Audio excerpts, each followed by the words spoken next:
échanges ont été très interactifs et puis enrichissants. Et donc, nous voudrions vous remercier pour cette participation et nous voudrions aussi remercier les facilitateurs qui nous ont entretenus sur notamment la nouvelle loi portant les modalités de l'exercice de la liberté de la presse, mais aussi le code du numérique. Ce sont des notions qui sont à la fois anciennes et nouvelles. Pourquoi nous disons qu'elles sont anciennes? Elles sont anciennes parce qu'il existait avant une loi sur la liberté de la presse. Mais elles sont nouvelles parce que nous avons maintenant une nouvelle loi et la loi qui a été actualisée et qui nécessite nécessairement une vulgarisation. Voilà pourquoi ces genres de cadres sont d'une importance prépondérante pour nous permettre d'intérioriser les contenus de cette loi-là. La nouveauté aussi concerne le code du numérique parce que, comme je le disais dans l'ouverture, nous avions un vide juridique. En République démocratique du Congo, il n'existait pas une loi qui pouvait régir l'accès aux technologies de l'information et de la communication. Et maintenant, aujourd'hui, nous avons un outil qui limite nos libertés et qui contrôle tout ce que nous avons comme publication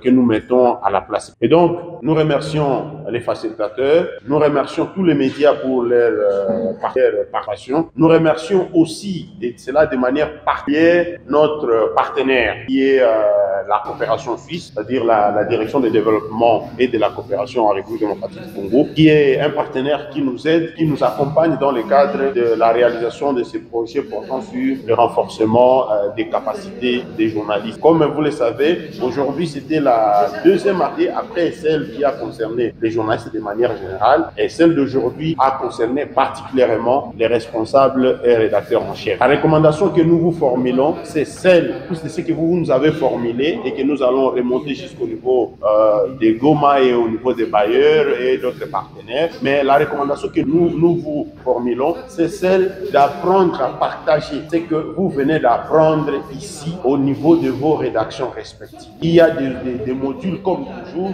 que nous mettons à votre disposition. Même la nouvelle loi, nous venons de la publier dans notre groupe WhatsApp de l'INPC, ainsi que les codes du numérique. Alors en plus de cela, tout ce que nous avons eu comme échange, tout ce que les facilitateurs ont donné comme matière, il serait important que vous ne gardiez pas ça pour vous-même, hein, plutôt que vous puissiez partager avec ceux qui sont restés parce que nous n'avons pas été en mesure de recevoir tout le monde, mais ceux qui sont restés dans vos rédactions respectives ont besoin de ces notions-là. Voilà pourquoi nous vous recommandons d'aller aussi faire la restitution pour que eux aussi profitent des notions que vous venez d'acquérir. C'est à ce terme qu'au nom de l'INPC Nord Kivu que nous représentons ici comme président sous-sectionnaire et au nom de l'ensemble comité qui travaille jour et nuit collégialement, nous vous remercions pour votre particulière participation de vos rédactions respectives.